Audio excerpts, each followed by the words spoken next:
Okay, well, first of all, I want to thank all of those responsible for affording me this opportunity to come before you today. As you can see, I'm a technophobe, so there's none of this fancy stuff. I do want to say, though, that there is, maybe we're starting a tradition here, because the title of my talk has slightly changed.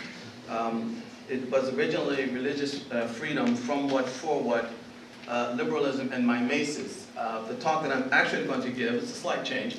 Religious freedom, from what, for what, liberalism, Islam, and Mimesis. And I just want to make one little caveat before I jump into my talk. You know,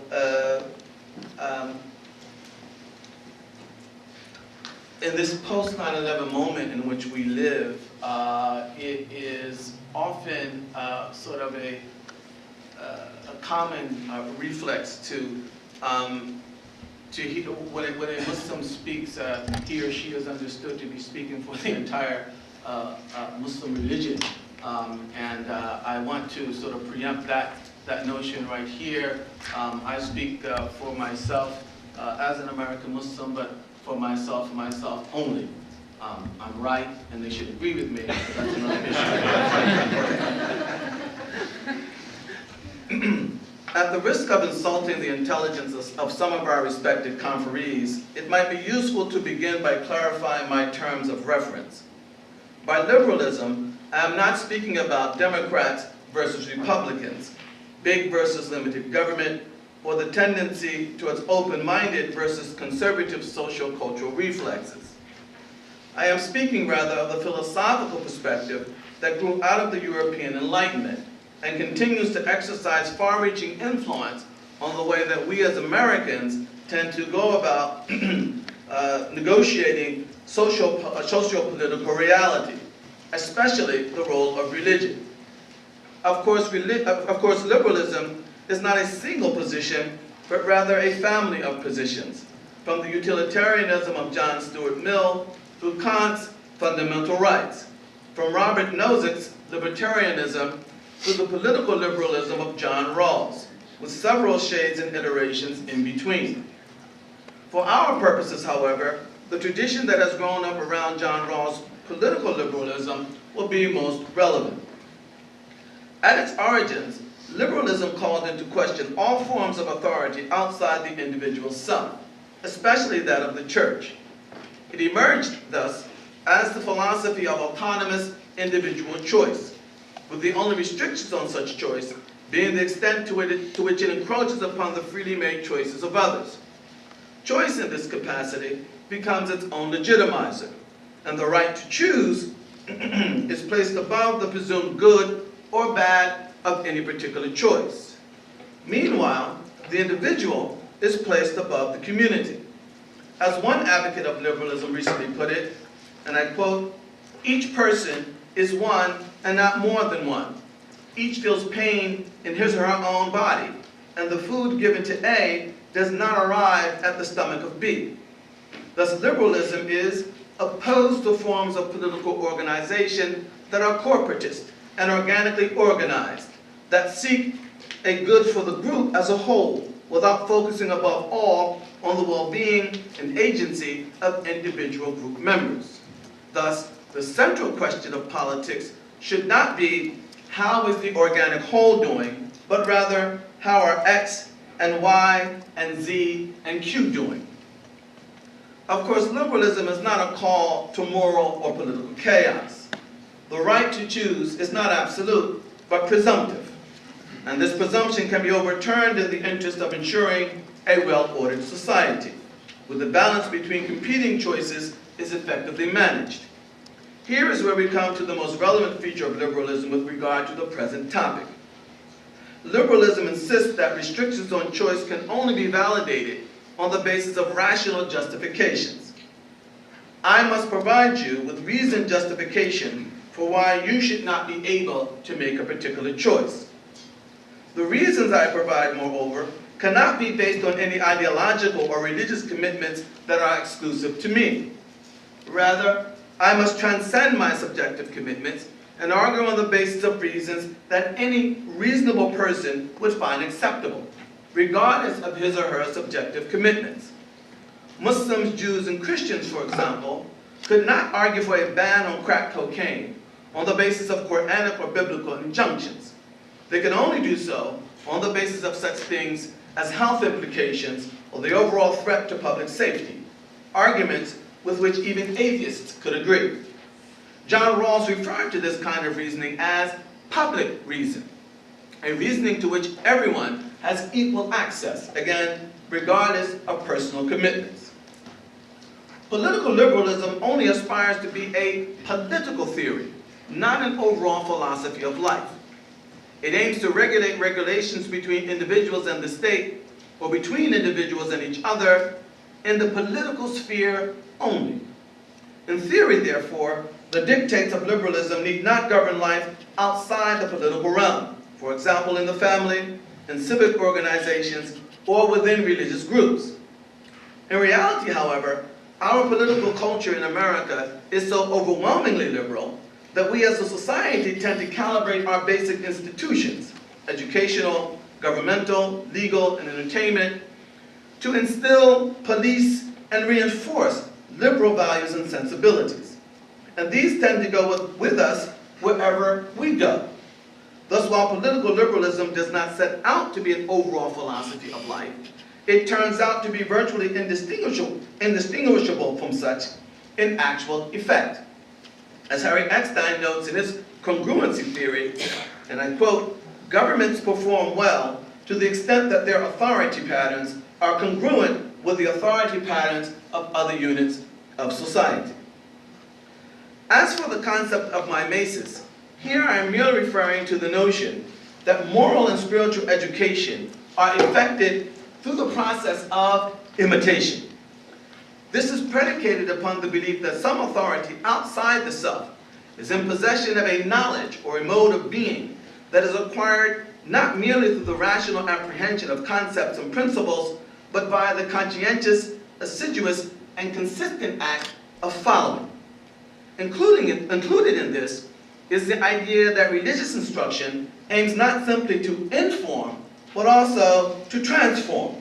It focuses not only on the mind, but on the self as well. Mimesis does not necessarily exhaust the full range of religious instruction, as law, theology, and other forms of reason-based conceptual knowledge are also routinely part of the package.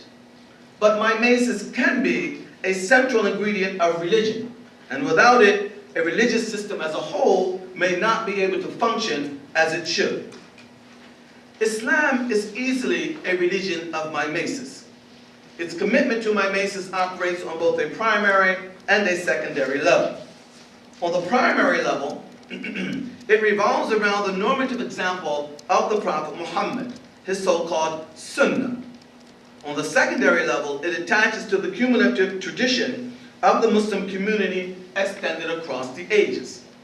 Certainly up to modern times, no articulation of Islam has deemed it appropriate or even possible to dispense with the value of mimetically following the example of the Prophet. The Quran itself proclaims the Prophet to be, and I quote, "a beautiful example for those who place hope in God and the last day," end of quote. Even the most rationalist movement in classical Islam, the famous Mu'tazilite movement, recognized the propriety of imitating the Prophet, which they refer to as at-ta'assi bin Nabi. Sorry for the Arabic. The celebrated Abu Hussein al-Basri, who died in the 11th century of the Common Era, insisted, for example, that it was absolutely necessary to follow the Prophet in every obligatory and supererogatory act that he performed.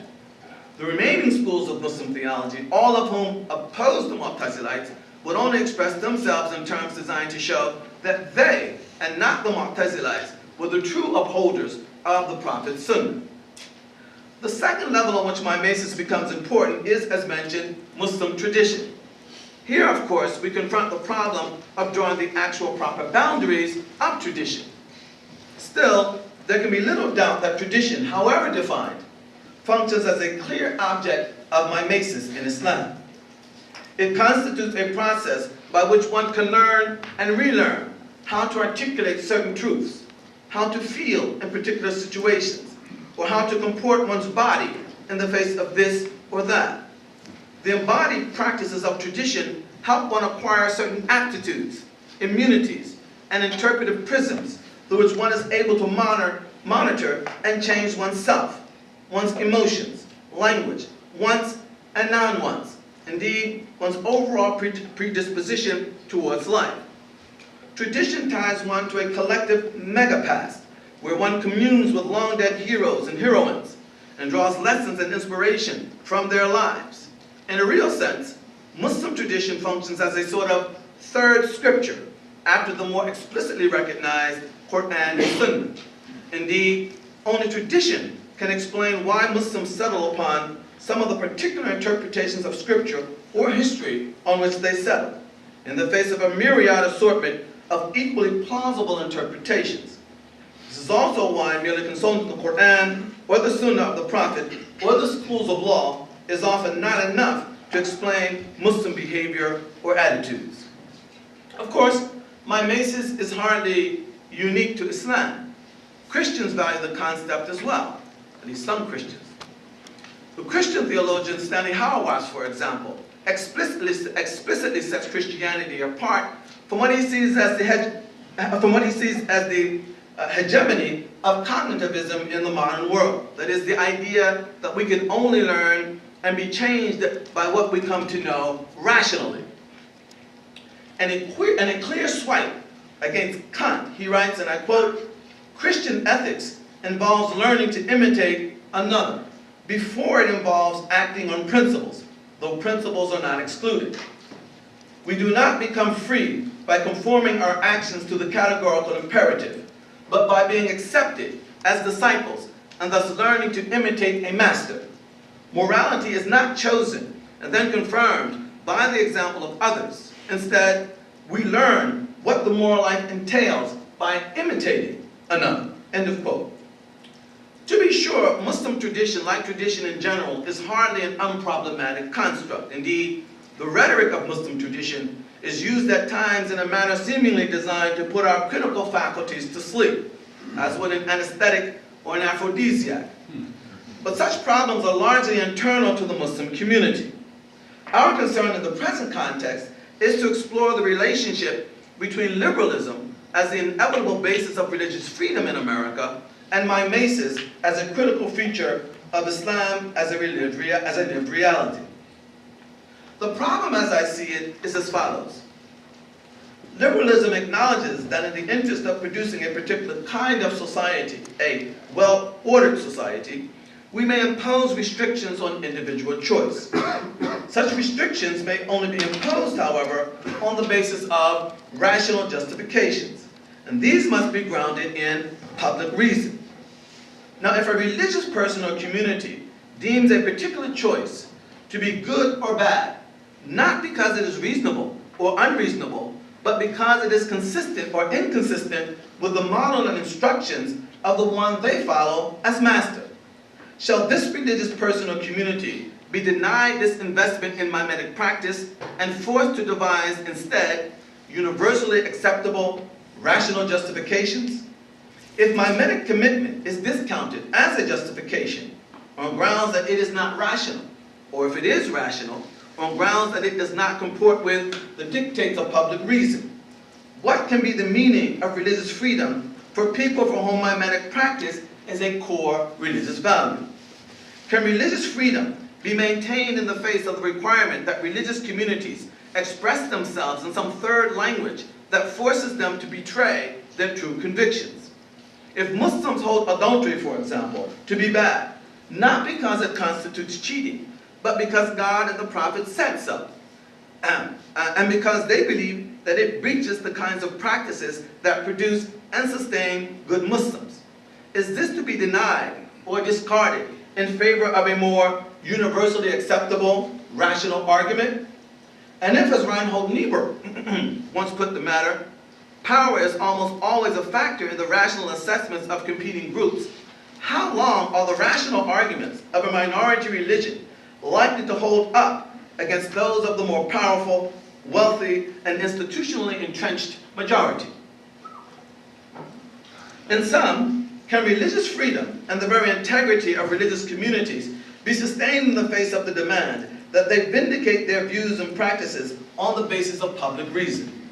Of course, it might be argued here that I have set up something of a straw man, as the liberal demand to justify one's views only applies where one is seeking to take such views as the basis for curtailing others' choices.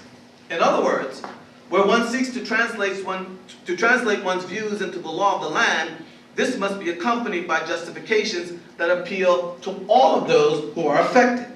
But where religious views are kept in the private realm, there is no such requirement that they be vindicated rationally. After all, political liberalism, again, regulates relations between and among individuals and the state only in the political sphere. Beyond the problem of the privatization of religions that are communitarian by nature, and for whom mimesis is often as justifiable a motivator as is reason, I must reiterate here that liberalism is at the heart of the process of socialization through which we all pass as Americans. As such, its ethos and presuppositions tend to go wherever we go, and can be found wherever we are found, publicly and privately. In this capacity, liberalism informs what Peter Berger famously referred to as religion's plausibility structure. Basically, a plausibility structure is the social-cultural context within which a religion exists, and from which it draws its status as normal, relevant, or even true. Where this plausibility structure is ruptured or weakened, however, religious commitment in practice is likely to wane. For the prevailing social-cultural context may include psychological or social-cultural disincentives that are so powerful that only superhumans could be reasonably expected to resist them. Moreover, if in the absence of rational arguments to the contrary, the mere fact of persons freely choosing victimist actions renders these actions morally acceptable, and this comes to define the public and the private space in general, one can imagine how religion's scriptural injunctions, moral disciplines, and technologies of the self can fade into irrelevance and ultimately come to be resented as an unnecessary nuisance. Even if religious discourse in this context remains fully intact, religious freedom is subject to being reduced merely to the right to speak and think, largely in the private domain, and in particular, that is, a religious way. In the brief time I have remaining, I would like to try to speak more directly to the question of whether religion can be freed from these challenges posed by liberalism, and if so, how. There are two arguments of sort that I would like to register in this regard, one philosophical, the other more structural. Philosophically speaking, I would like to return to an argument put forth by Harvard professor Roberto Unger back in the 1970s. In his book, Knowledge and Politics, Unger sets out to address the problem of domination.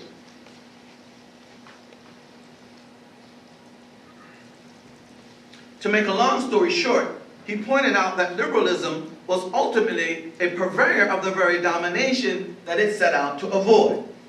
For him, the problem began with liberalism's destruction of the medieval notion of objective ontological values, whose identity could be publicly known with the same immediacy with which we can know a stone or a bird, because they were repositories of an objectively identifiable moral status, as a stone has stoneness and a bird has birdness. This paved the way for the assertion that all claims to objective values and morals were deceptive and naive. As such, the only way to regulate the public space, according to liberalism, was through the medium of reason, which alone enjoyed the distinction of being objective, precisely in the sense that it was distinct from desire and the world of subjective commitments, history, religion, etc. This, however, according to Unger, was where the problem began. For while liberalism's reason was objective in the sense that it had no desire of its own, it was also ultimately dependent upon desire for whatever direction it actually took. In other words, reason could not independently judge among competing values, but could only operate in the service of some pre-rational desire, value, or vision. This meant that while A may be able to convince B of the superiority of A's values, the real basis of A's preference was not reason, which is neutral, but rather desire. It was only the fact, therefore, that A was a better reasoner than B, not that A's preferences were objectively superior, that B could be forced to acquiesce to A's preferences. Thus, in the name of reason, which liberalism enshrined as a fair and ostensibly objective referee, A ends up dominating B, which is precisely the outcome that liberalism set out to preempt. Let me conclude. For Unger, the solution to all of this lay in what he called the theory of organic groups, according to which domination could be averted or at least progressively minimized through increased community, which would lead to increased homogenization of values and views. This never assumed, however, a single supergroup, which takes me to my closing thought. While I have focused almost singularly on liberalism, liberalism is actually only part of the real challenge as I see it. More fundamentally, the problem lies in the basic structure of the modern state, particularly its commitment to legal monism, or the one-size-fits-all approach to law. It is this commitment that forces us to search for universally valid justifications that can be shared through the only medium we can assume to be capable of transcending our respective historical, cultural, religious, and other endowments. And this is reason. But if we could shed or overcome this addiction to legal monism, if we could free ourselves from the one-size-fits-all approach to law, we might be able to accommodate a legal pluralism that enables us to dispense with the need for grand, universal public reasons. While there would remain issues in the public domain that required uniform regulation, there would also be issues of a public nature that religious communities could negotiate among themselves, without having to vindicate their arguments to parties who neither share nor recognize their religious commitments. Mimesis in this context could retain both its status and its efficacy. Last paragraph, I promise. Recently, a bill came to the floor of the Alabama House of Representatives, declaring that the state would no longer issue marriage licenses. In essence, taking the state out of the marriage business. The state would recognize all marriages duly solemnized by communally recognized procedures, with such minimum requirements as not being related by blood or already being married.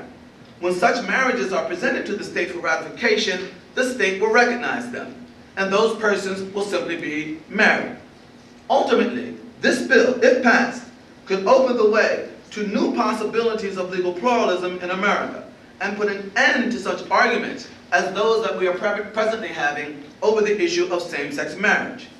Those who approve of such marriages may do so on the basis of reasons recognized within their respective moral communities, and those opposed may do the same. There will be no need for either community to seek to dominate any other through the medium of public reason. To my mind, this development holds out great promise for the future of religious freedom in America. Let us hope that we can navigate this terrain with courage, foresight, and integrity. Thank you very much.